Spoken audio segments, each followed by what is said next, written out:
January was the first month of my 2026 no buy year, and honestly, it ended up being a lot more interesting than I originally expected. So today I wanted to share with you the good, the bad, and the ugly, and everything that I learned. So grab your favorite drink and let's chat.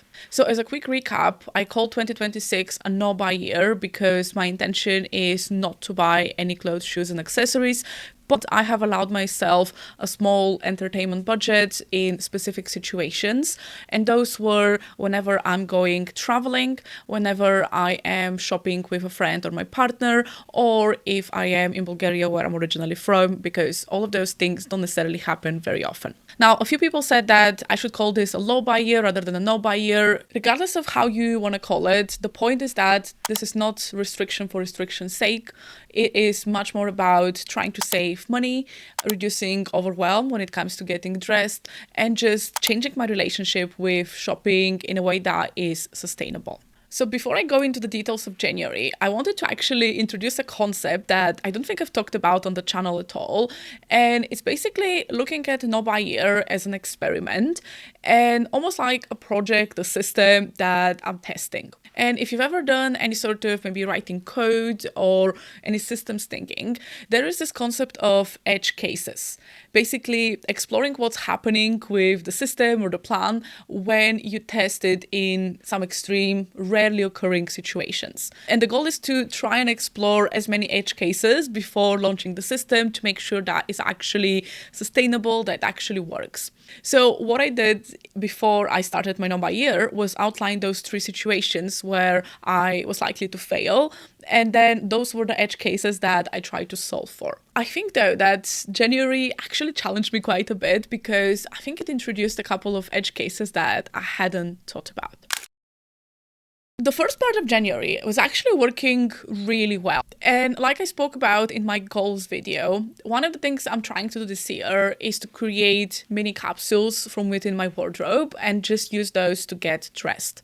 So I created my first capsule and it's maybe bigger than what you'll think for a 10-day capsule, but I really enjoyed it. So I was feeling really creative, coming up with some outfits that maybe I wouldn't have worn otherwise, and just having fun with my own clothes. And if you haven't tried a smaller capsule, but you're trying to work with your entire wardrobe, actually adding that constraint is so helpful, because when you only have maybe 3 pairs of shoes to choose from and your favorites are not in there, you actually start to explore some other possibilities and you might end up finding some hidden gems. And this is actually what happened within my first capsule, because earlier in January it started to snow, which it very rarely does in here in England, but I didn't have my regular black chunky boots that I normally wear when it gets icy or really cold. Those were not in my capsule, and I was very much determined to make sure that I tried to use the pieces that I have before going outside of my capsule. And so I saw that the pink Doc Martens that were within the capsule actually had a rubber sole that looked really good. So I decided to try them, and I found out that they're actually non-slippery and they were better than my black boots that I had previously been wearing. And beyond that, they were actually a really comfortable shoe because I bought them pre-loved, so they were already softened up. And this is how I discovered a functionality that was sitting quietly in my wardrobe, but if I had just been using my entire wardrobe, I'll have never really discovered. And so this was the first lesson, I think, that whenever you have constraints, you will uncover hidden value. Halfway through the month, my boyfriend actually came back after we've been apart for over a month. And one of the things that we enjoy doing together is going charity shopping. So we did do that. And I actually felt really proud of myself because we went to a lot of shops and I did look through the clothes, because a point of this no buy year is not to completely ignore clothes and shoes forever, but it's about learning to see those pieces and feel that desire, but ultimately be able to say no. And I was browsing, I didn't find anything that I wanted, even though technically if I did, I was allowed to buy it because it's one of those permitted scenarios. But I did end up seeing a really cool red teapot. And if you are into fancy crockery, it's from Le Creuset. I don't know if you pronounce it like this. It's one of those brands that has like 100+ pounds for pots, and they're really beautiful, high quality. So I saw this teapot, it was £20. I think originally retail for about 60. So it was a good value. and I really wanted it. So I got it, and it's the only teapot that I have. And to be honest, since I got it, I've been using it pretty much every single day. It's been such a joyful thing to have. But it also made me just think about what the boundaries are, because does this £20 that I spent, does it come from my entertainment budget or does it not? Because it was technically purchased with my boyfriend in a charity shop, but it was also not clothes, shoes, and accessories. And so that was where there was almost like an edge case that I hadn't considered. And ultimately, I had to think about what am I actually trying to do. So the goal is to change my relationship with buying clothes, shoes, and accessories. And generally speaking, homeware and crockery is not a category where I overconsume. I literally have 2 plates and 6 forks. I don't have excess of anything. And so this is not my 5th or 6th teapot. That's literally the only teapot. And I'm not looking to buy another one. And so for me, if I had found a teapot in any other store, I would still have bought it because it's something that I wanted for my household. And so I decided that the £50 entertainment budget, as I need to refine it, is only to be used on clothes, shoes, and accessories. Basically things that I can actually wear on my body rather than on things like maybe a book or a CD or a teapot that I find. So I feel like this really helped to establish boundaries and was a really useful thing to happen throughout the month.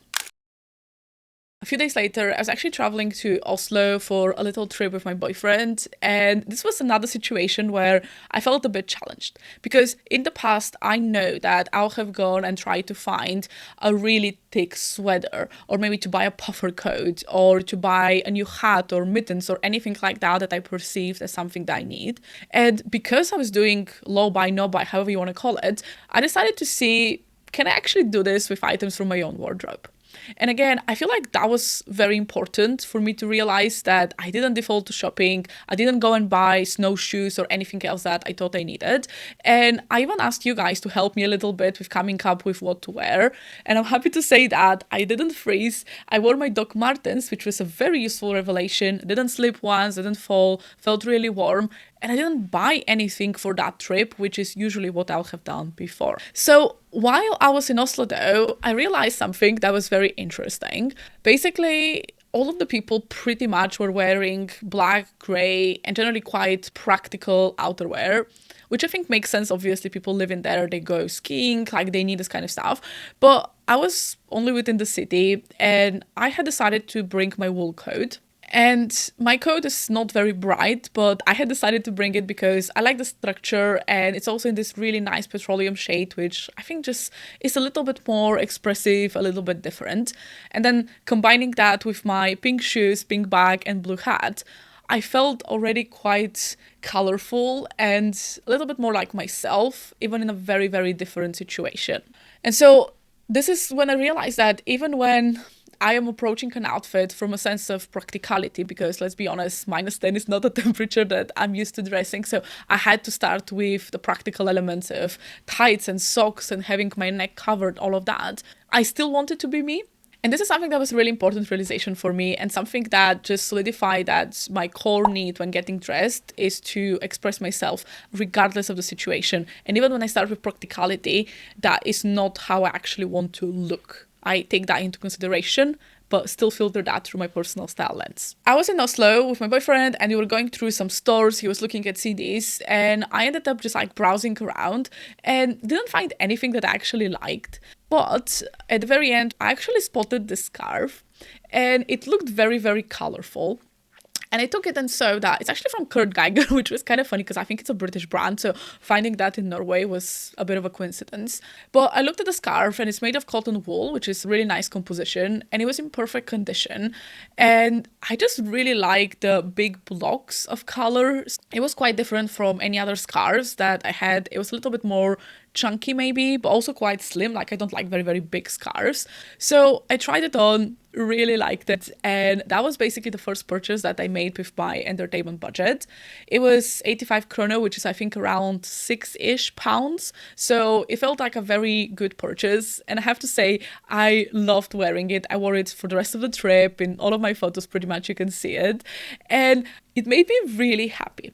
And if you've watched any of my videos about my style routes and how they've changed, one of my style routes is actually sun, which is the more creative dressing, and then moon, which is this more kind of deep, rebellious, reflective part. And even though moon is often associated with darkness and black and all of that, in an environment where the normal was wearing black, I felt that wearing this very bright scarf with my pink Doc Martens and blue hat, all of that felt very rebellious. And even though it's not the typical expression of what you would imagine the moon style route to be, in this context, it actually felt very, very rebellious to be so colorful in what was ultimately quite a dark and neutral setting. So I came back from Oslo, that was like the 26th of January, very rested, very relaxed, and just very proud of myself because I had a lot of opportunities to buy other things in there, but I didn't actually choose to buy anything because I didn't like it, I didn't need it, and it was quite easy for me to say no.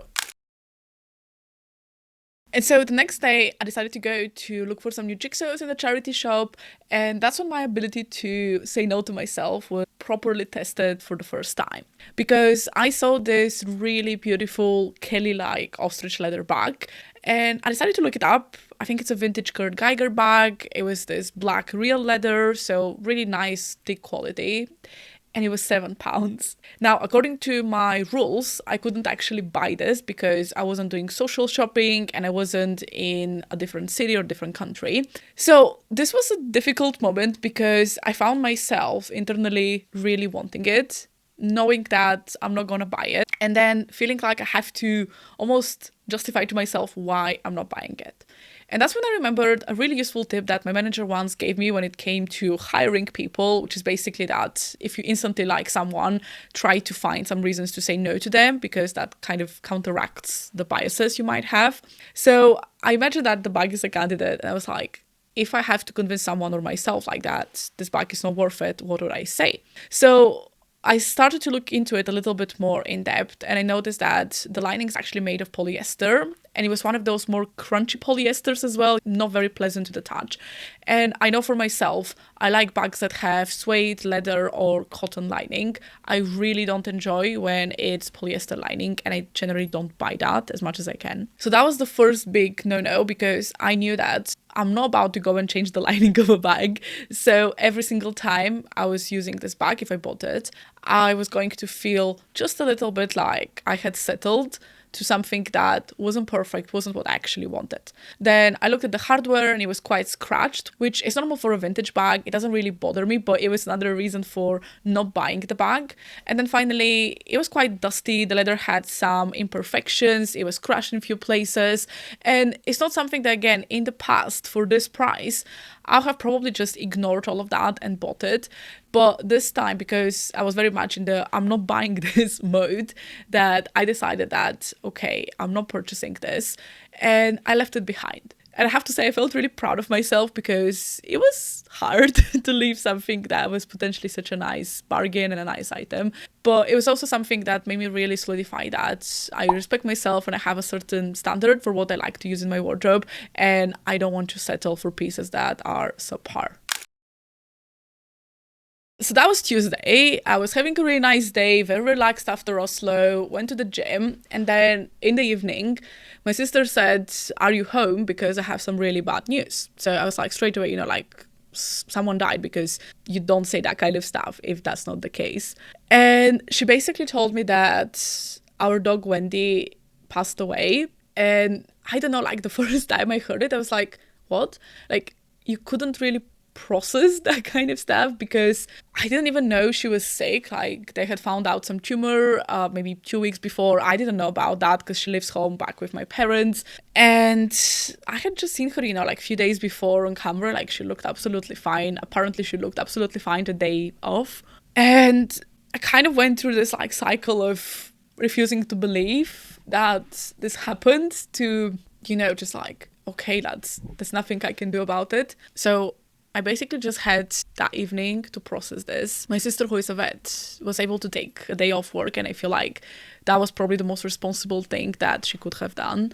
But for me, I was supposed on Wednesday morning to lead an in-person session in Manchester, and that had been pre-arranged. People were coming, and the rest of my team is actually not based in here, so there wasn't anyone else to do it and I couldn't cancel. Beyond that, if that was just, this one session, it would have probably been fine. I'll have met with my boyfriend and just done some things, maybe go to the gym and take care of myself in some way. But I had to immediately, after my session in Manchester, take the train down to London and do this all over again the next day. It was a prospect of 2 very, very tiring days. I did the session in Manchester. I'm a professional, so I didn't let anyone know in terms of the people that were there. I did a session, didn't cry, but I also noticed that there were moments when the group would be doing something and I had 15 minutes, let's say, to myself. My thoughts would go there and my eyes would water, and I was like, I'm not going to start crying in the middle of a session. I don't want to. So I knew that the prospect of going down to London and then spending maybe 5 to 6 hours in the hotel before I can actually fall asleep on my own with my thoughts, probably not ideal. And I also didn't have access, like I said, to things like the gym and seeing a friend and just doing something nice to distract myself through it, because obviously you can process, but part of healing, I think, is also letting yourself experience different emotions and having that support. And so I made a decision. It was very much a conscious decision that with the limited options available to me, one of the things I can do in London is to actually go browsing for a few hours, explore a new district, which was allowed under my challenge, and use this almost as a short-term regulation tool to help me feel a bit better. And I wanted to stick to my budget as much as possible, but I was very aware that this is very much an edge case that I hadn't thought about. But it's also not an edge case that I feel like I need to consciously optimize for, because hopefully I'm not expecting this to happen many times. And so it was more of an extreme situation that had happened, and I had to figure out how my system, my plan is going to navigate through that. So I decided to go shopping, and I think it's really important to talk about, firstly, the things that I didn't buy, and then I'll also talk through some of the things that I purchased. So, for example, one of the things that I really considered was this blue cashmere jumper. And this one was in excellent condition. I really enjoyed the color, and it was £5. Again, if I was in my previous mindset of I'll just buy anything, if I wasn't doing this no buy low buy year, I'll have definitely purchased this. This time though, I decided to open Index, and I realized that I have a sweatshirt that is in pretty much the same blue, but I actually really love the fact that it's a sweatshirt, because I can then wear that with more formal trousers and create that juxtaposition, versus the same style in a cashmere jumper actually becomes very cohesive with those trousers. And so that's not what I like in my personal style. And so even though it was a beautiful item, great quality, great price, it wasn't actually expanding my styling possibilities, and it would have led to more overwhelm in my wardrobe, which was not what I wanted. And so I left that one behind. Similarly, I tried a couple of pairs of shoes, I tried a bag, other jumpers, and I decided to let those pieces go for multiple different reasons. Either the quality wasn't there, or I just liked this item, but I wasn't in love with it, or I realized that it doesn't help me to expand my wardrobe possibilities, it's just adding clutter. And so I feel like even though I was in this quite emotional state, I was probably 50% emotional, 50% rational. And it felt like such a change from the past, where an emotional situation really could throw me off and make me spend hundreds of pounds without really thinking about it, and then feeling that sense of regret. And this time, I didn't actually buy the things that were going to turn into regret purchases. Now, these were the things that I didn't buy. Let's now talk a little bit about the things that I actually purchased. So for context, it was 28th, 29th of January, so basically the end of the month. On the day I was traveling from Manchester, I ended up in Camberwell, which has some really nice charity shops. They were lovely, but I didn't find anything, again, that I enjoyed. So I decided to go to Peckham. It was already starting to be quite late, but I wanted to just explore and see what I find in there. And the only thing that actually caught my attention was this bright, chunky knit yellow jumper. So this one is interesting because it is made of wool, is quite chunky, quite big, and I liked it a lot on myself. And I feel like now that it's been a week and I can look at the situation from an even more rational perspective, I can definitely see that I was very much drawn to this bright yellow color because it kind of brought that energy and warmth that at that moment I really needed, because I was both very physically tired from not having slept and having to perform, but I was also emotionally at a very low point. And so yellow as a color, it just makes so much sense that that was what I was really drawn to. So this one is a really high quality piece, and I think it retailed for like over £100. So it was £30 in the charity shop, and I decided that I'm going to buy it. Now, I am not 100% sure what is going to happen with this jumper, in the sense of it's not part of my current capsule. I will probably wear it, but I'm not 100% sure I'm going to keep it, purely for the fact that it is quite chunky and it never really gets that cold where I would feel inclined to wear something as thick as this one. But for now, I'm still really happy because that purchase really helped me to feel how I wanted to feel, and it kind of fulfilled its purpose to bring me back to a state where I felt more capable to actually go and deliver a session the next day. Now, the next day I was in Chiswick, which is actually a really lovely neighborhood. I hadn't been there before, but it was lovely to explore. And then I went to Hammersmith, which is kind of next door from it as well. And one of the things I really deliberated on was this blue Cezanne jumper. And this one is very typical, I think, for Cezanne, very recognizable.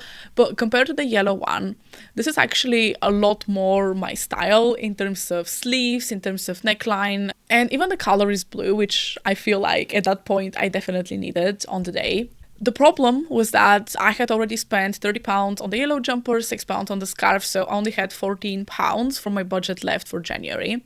And that's when I had to make a decision, because the jumper was £29. What do I do? Because I feel like this is a better purchase and something that if I hadn't bought the yellow one, I would have definitely purchased. What do I do? And because it was 29th of January, not the 9th of January, I decided that, you know what, I'm going to dip into the February budget and purchase the blue one. And I'm actually really happy. This one I am for sure keeping and wearing and enjoying. So this was, I think, an intentional and thoughtful addition. I don't have anything in that specific color.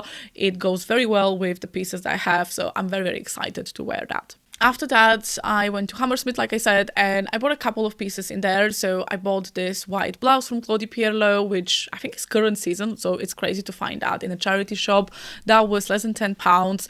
And then I bought, I think, 2 more pieces that were, again, in the £5 to £10 range. Now, those are pieces that I like, but I feel like at the end of that day, I was starting to get really tired. And so that decision muscle that was quite strong earlier in the day was starting to flounder. And so probably if I was in a different state, I have probably not purchased them, but now I have bought them, I like them, and so I'm going to make decisions for what happens with them after I wear them for a bit, and I'll decide whether they stay or go. Now, the thing that kept me quite grounded within all of this happening was that I knew that I'm not going to go above the £100 total mark, because that is the January plus February budget, so I am not going above that. I'm not going to borrow from the month after and all of that.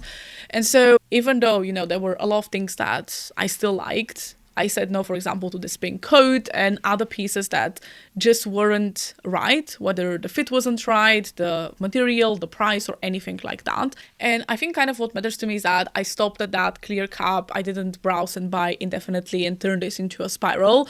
And I know in the past that would have probably happened. After I came back, I sold a pair of boots and I basically made enough to replenish the February budget. So that's what I did, and put the rest into savings. And that was another edge case I hadn't explored, which is what happens if I sell any pieces? Does this money go directly into savings? Does it go into my entertainment budget? What happens? So I've decided that I'm going to be able to just replenish the current month's budget, and that's it. So in this case, I replenish the February budget, is back to £50, but the rest of the money goes into savings. So if I sell anything else in the month of February, all of that money is going into savings. I'm not planning to spend all of it. So this felt like a compromise. And again, it's difficult because I hadn't thought about any of those situations happening. And it is something that I'm learning to navigate as I go. So let's talk finally about what January actually taught me. And I think the first and probably the biggest lesson is that your boundaries and determination are going to get tested not in the calm and uneventful months, but actually it gets tested in the moments that you can't plan for, when you have low energy, when your emotions are running high, and maybe you don't necessarily have access to your usual support systems. And I realized that the system and the rules have to be flexible enough to survive my real life, and not flexible in the sense of anything goes and I'm abandoning that project, but flexible to be able to adapt without collapsing. And that is the moment when I feel like a system that becomes all or nothing is going to fail, but a system that is resilient and is able to adapt is going to be much more sustainable. And all I had to do was to clarify and solve those edge cases and those problems that arose, rather than abandoning the project in month one, which I definitely didn't want to do. The second thing was that I had to stay aware every time I wanted something to understand why I wanted it. So it was really helpful to have that budget and that restraint and those situations where I wasn't allowed to shop. And I feel like it made me a more discerning shopper to say, do I actually want to spend my precious £50 on this or that? And I said no to probably about 10 different things that I'll have normally purchased and spent at least £50, if not more, just on those pieces.